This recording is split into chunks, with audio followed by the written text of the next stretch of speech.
Hola, buenos días. Mi nombre es Elena Márquez Pedraza y vengo de la Universidad de Málaga. Voy a presentar mi artículo Murmullo, golpe y encuentro, el color como conversación en pintura.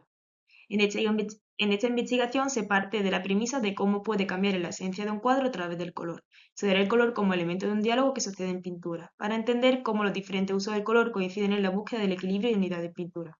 Para esto partimos de la obra de tres artistas, Esteban Vicente, Susan Fricon y Carolina Albrecht. Hay miles de formas de establecer un diálogo en la pintura, pero todo parte de un proceso de escucha. Se trata de poner en relación unos elementos con otros.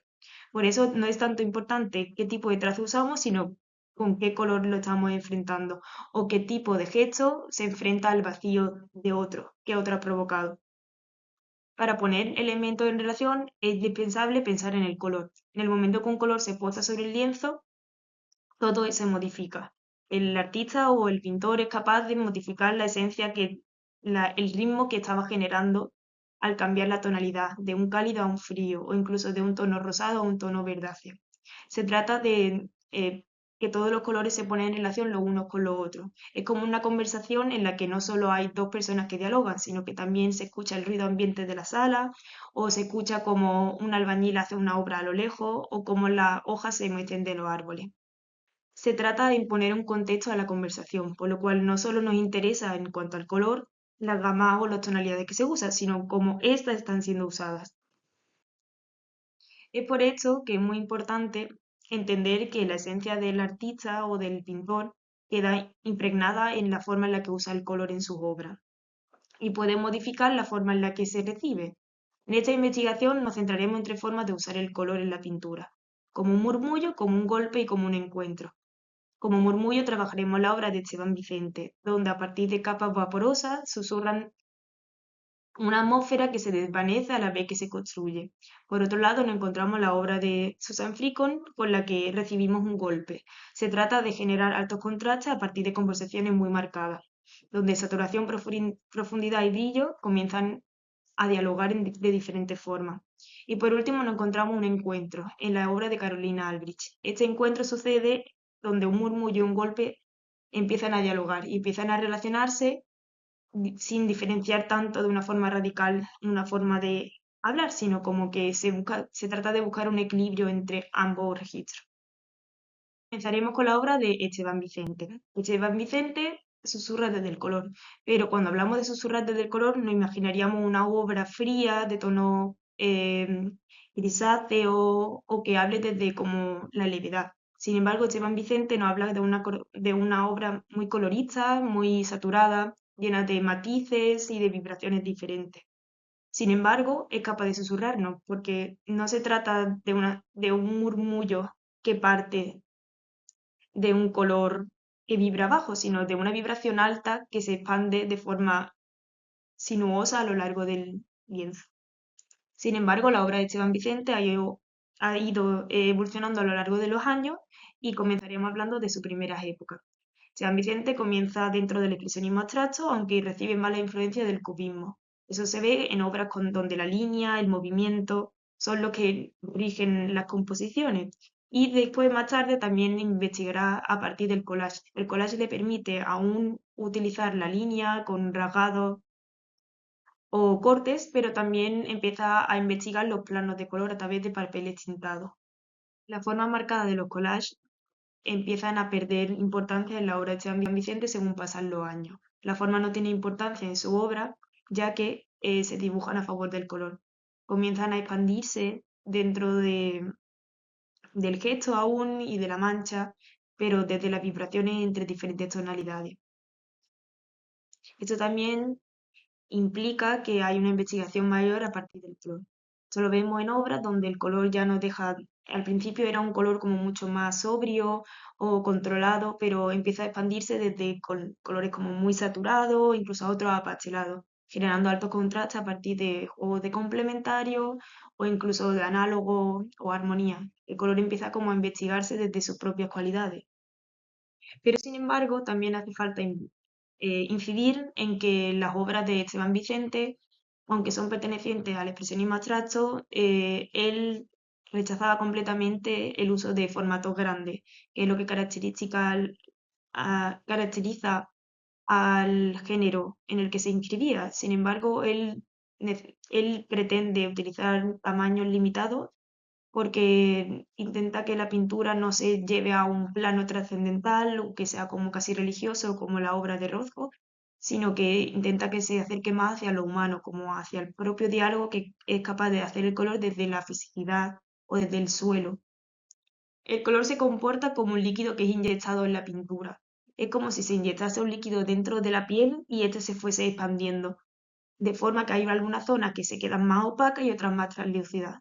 Por esto, como vemos en la obra de la derecha, podemos ver que el naranja empieza a transformarse en rojo, pero también empieza a como matizarse en tonalidades como mucho más amarillas y verdes, debido a la vibración entre capas. Se trata de una superposición de capas hasta generar opacidad en algunas zonas que crean contrastes con los planos grandes en otras zonas. En contraposición con la vaporosidad de Esteban Vicente, nos encontramos el golpe de Susan Fricon. Se trata de una obra donde se generan grandes contrastes. Son dos planos, principalmente en la mayoría de su obra, que contrastan tanto en color, luminosidad, vaporosidad o fisicidad de la pintura. Sus lienzos siempre parten de grandes formatos compuestos por un díptico, dos cuadros con la misma proporción, por lo que juega con las composiciones áureas, con zonas redondas y orgánicas que se contrastan con la geometricidad propia del lienzo. Además, suele jugar a la creación de contrastes generados a partir de diferentes tonalidades, colores análogos, colores que sean armoniosos o incluso también desde la vaporisidad de las capas más opacas, capas más translúcidas donde hay vibración del pincel o incluso en otras donde simplemente son planos. Otra forma de crear contraste muy importante para la obra de Susan Fricon es a través de los brillos y los mates. Como podemos ver en esta obra, se trata de un color casi dorado, pero que es trabajado a partir de capas marrones, muy veladas una encima de otra, que contrasta con el marrón mate del círculo superior. Esto lo podemos ver mejor en fotografías como esta, donde se ve la obra de lado. Para Susan Fricon es muy importante el trabajo desde la luz. En su estudio siempre trabaja con luz natural. ¿Por qué? Porque cuando se trabaja debajo de luces artificiales, la luz nunca cambia, siempre es como muy armoniosa y como muy regular. Sin embargo, al trabajar con la luz natural, los colores cambian, la forma de los matices, todo empieza a vibrar de una forma diferente según el momento en el que la luz está incidiendo. Como la luz incide en el lienzo, cambia la forma en la que se ve. Es por eso que Susan piensa que ahí es cuando la pintura puede cobrar dimensión, porque no responde solo a una forma de verse, sino que es capaz de funcionar en diferentes momentos lumínicos. Como empezamos a entender, la obra de Susan Fricon no se trata tanto de un golpe, sino se trata de una gran ardua investigación en torno al material. Estas investigaciones no solo surgen en los dípticos característicos de Susan con dos colores, sino que también se expanden en otras diferentes tipologías. Por ejemplo, podemos ver que también trabaja sobre el papel, concretamente sobre el papel japonés. En esta obra el color no se expande de la misma forma en la que lo hacen los otros lienzos, sino que se crean vacíos. Las manchas se expanden hacia lo horizontal, se crean otros formatos. También podemos ver en la imagen de la izquierda otra obra donde trabaja con más tonalidades para crear otro tipo de contraste. Pero sobre todo es importante cómo trabaja desde el color. En la serie de Red Earth o Rojo Terrosos, trabaja desde pigmento que ella misma muele y prepara. Entonces siempre trabaja desde los matices, ligeros matices que se generan entre diferentes tonalidades. Un rojo un poco más carmín, un rojo un poco más burdeo.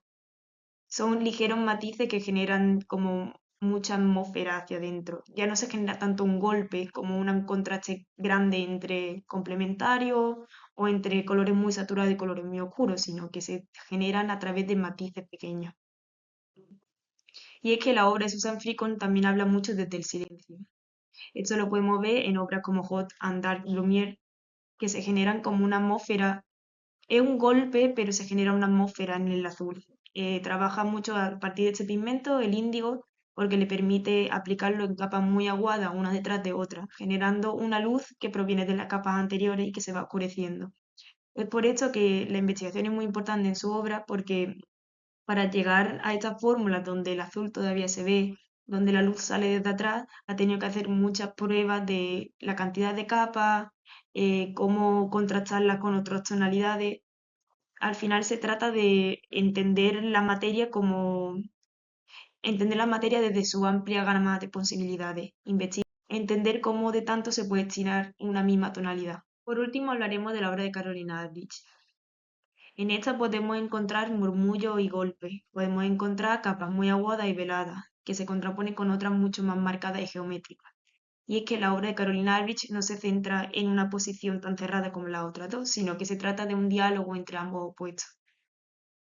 Para esto parte de composiciones que son muy geométricas, pero a la vez la geometría surge a partir del color, a partir de cómo una capa o una tonalidad vibra en relación con la siguiente. Se trata de un proceso donde el error o la huella siempre deja marcada la siguiente decisión. Se trata de poner en relación unas tonalidades con otras y de un intercambio con mucha más riqueza tonal. Esto le permite a Carolina Aldrich tener un proceso mucho más libre, donde no piensa en la obra final en ningún momento, sino que todo surge a partir de una serie de decisiones que son tomadas en el proceso. Retomando la idea de una conversación, Carolina Aldrich se centra en una escucha, de cómo una capa y una tonalidad genera un discurso con la otra, que se encuentra a su lado. Se trata de encontrar un ritmo propio. Como ella misma dice, no puedes bajar el volumen del mundo, ni de tu propia música humana interna. Creo que la pintura tiene su propio zumbido interno, su propia clase de música, inaudible para el oído, pero escuchada por el alma. Se trata de escuchar, de contemplar, de poner en relación unas manchas con otras, pero sobre todo de mantener la calma y de dejar a la pintura respirar y suceder por ella misma. Trabaja la pintura también desde su materialidad, con pequeños formatos donde investiga materiales como el yute, el pelo o recorte. De esta forma el color se comprime y se generan contrastes con obras de grandes formatos. Trabaja ambos tamaños desde el mismo punto de partida, desde la búsqueda de una disrupción, de un ritmo y de un contraste entre opuestos o similares.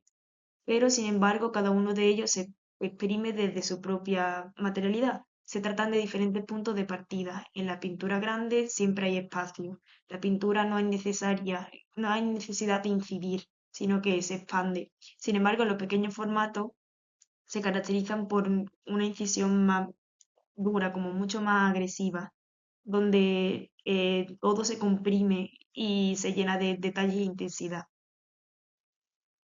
Es por esto que la obra de Carolina Aldrich se trata de un poner en relación unos elementos con otros, donde nos habla del presente, del pasado y del futuro en cada trazo. Un trazo evoca el siguiente y nos relaciona con el anterior. Se trata de un proceso de calma, pero también de intensidad, donde la escucha y el mantener el contacto directo todo el rato con lo que va sucediendo en el lienzo es lo más importante. Por esto, podemos hablar que la obra de Carolina Aldrich genera murmullo y golpe, genera momentos de pausa que nos llevan a la obra de Esteban Vicente o momentos de golpe que nos recuerdan a la geometría dura de Susan Fricom. Al fin y al cabo, el color se exploran de diferente forma en cada una de estas obras, pero todas en ellas tienen en común la búsqueda de una propia identidad, la búsqueda del color como unidad en la pintura. Por esto que es importante, sobre todo, ponerse en disposición de la pintura, del color, entender cómo es capaz de dialogar y explotarlo en su propia materialidad. Eh, Como podemos ver en estas imágenes, se trata de cuadros similares, pero cada uno de ellos hablan de una propia voz, de una voz propia. Es una respuesta a la investigación personal que cada una ha tenido en relación con el material, el trazo, los objetos, pero sobre todo a partir del color. Se trata de un posicionamiento en pintura, a partir del uso del color como arma. Por último, aquí podéis ver las referencias que se han usado en este artículo. Y muchas gracias.